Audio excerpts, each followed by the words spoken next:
તો કેમ છો મિત્રો, અમારા બીજા એક નવા વિડીયોમાં તમારું સ્વાગત છે। અને આજે આપણે કેસુડા વિશેની ચર્ચા કરીશું। જોઈ શકો છો તમે વિડીયોમાં આપણે આજે કેસુડાના ઝાડ નીચે આવી ચૂક્યા છીએ અને તેની ઉપર ચડી અને કેસુડાના ફૂલ પણ તોડવાના આપણે કોશિશ કરીશું। તો અમારી ચેનલ પર જો નવા હોય તો અમારી ચેનલને સબસ્ક્રાઈબ કરી લેજો અને વિડીયોને શેર પણ જરૂરથી કરી દેજો, જેથી કરીને અમે આવા જ અવનવા વિડીયો તમારા સુધી પહોંચાડતા રહીએ। તો બન્યા રહેજો અમારા વિડીયોમાં અને આગળ ચર્ચા કરીએ। કેસુડાના ફૂલ તમને ઉનાળામાં આરામથી ખેતરોમાં કે જંગલોમાં મળી જાય છે। કેસુડાના ફૂલને પાણીમાં ઉકાળી અને બાળકને સ્નાન કરાવવાથી બાળકોને ઓરી, અછબડા, લૂ, ગરમીના રોગોથી રક્ષણ મળે છે।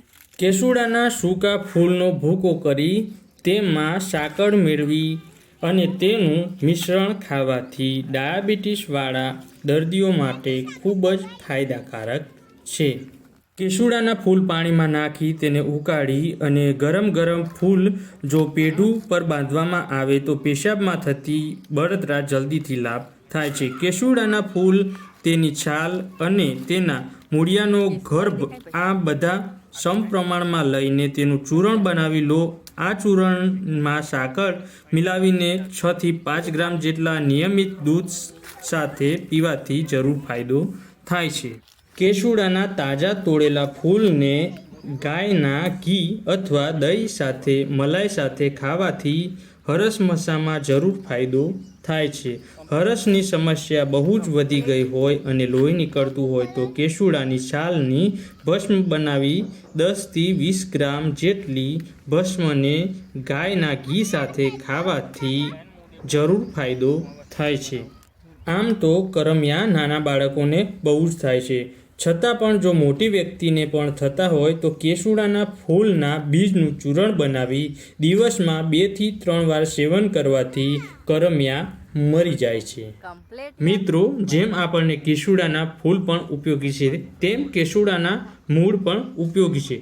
કેસુડાના મૂળને તાજા તોડી અને તેનો રસ કાઢી 4 થી 5 ટીપા નાગરવેલના પાન સાથે ખાવાથી પાચન શક્તિમાં પણ સુધારો થાય છે। કેસુડાના ફૂલને સૂકવી તેની 10 થી 20 ગ્રામ જેટલી ભૂકી દર્દીને હુંફાળા ઘી સાથે આપવાથી પાઇલ્સમાં રાહત મળે છે।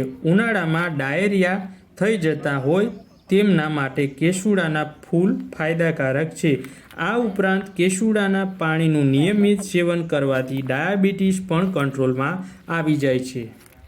કેસુડાના ફૂલનો રસ શરીરમાં એસિડનો પ્રકોપ ઘટાડે છે, તરસ છીપાવે છે, લોહી તથા પેશાબને શુદ્ધ કરે છે। આથી જ લોકો ઉનાળામાં પેશાબમાં બળતરા થતી હોય, દુખાવો થતો હોય તો તેમને ચોક્કસથી કેસુડાનો રસ પીવો જરૂરી છે। તો આશા રાખીએ છીએ મિત્રો અમારો વિડીયો તમને જરૂરથી ગમ્યો હશે અને અમારી માહિતી તમને જરૂરથી યોગ્ય લાગી હશે। તો અમારા વિડીયોને લાઇક અને શેર જરૂરથી કરી દેજો અને અમારી ચેનલ પર નવા હોય તો ચેનલને સબસ્ક્રાઈબ પણ જરૂરથી કરી લેજો, જેથી કરી અમે આવા તમને અવનવા વિડીયો તમારા સુધી પહોંચાડી શકીએ। જોઈ શકો છો કેસુડો કેટલો સુંદર ખીલેલો છે અને કેસરી રંગમાં છવાયેલું વાતાવરણ તમને દેખાય છે। ઉનાળામાં જંગલોમાં અને ખેતરોમાં કેસુડો ખૂબ જ કેસરી કલરમાં ખીલેલો હોય છે। આ કેસુડાના નીચે પડેલા ફૂલ પણ સૂકા તમને બતાવી દઈએ છીએ। જોઈ શકો છો તમે ફૂલ કેટલું ખીલેલું કેસરી કલરમાં એકદમ નેચરલ છે।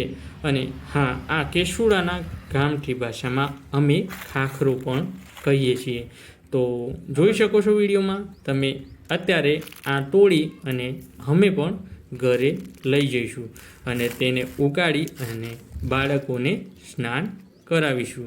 તો આ હોળી મહિનામાં બાળકો પણ આને ઉકાળી અને આનો રંગ બનાવી અને હોળી ધૂળેટી જે રમતા હોય છે, જે પ્રાકૃતિક રંગોમાં હોળી રમવી એ અત્યારે સારું છે, કેમ કે અત્યારના જે યુગમાં આપણે નેચરલ કલર સિવાયના બીજા કેમિકલવાળા કલરનો ઉપયોગ કરી અને એકબીજા પર નાખતા હોય અને જે આપણી ત્વચાને અસર કરતા હોય। તો આશા રાખું છું કે આ આવનારી હોળી પર તમે પણ કેસુડાનો કલર બનાવી ઉકાળી અને હોળી રમશો।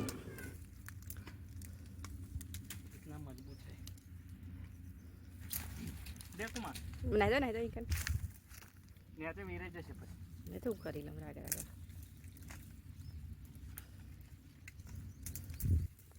चलो इतने सारे हो गए मेरे बच्चों के लिए जो वीरवा मोड़े बोलना અને કે સુડો તોડ લે થોડોક બોનો બોનો કલર કરો કુમા બેન જો કે સુડ બેન જો ને છે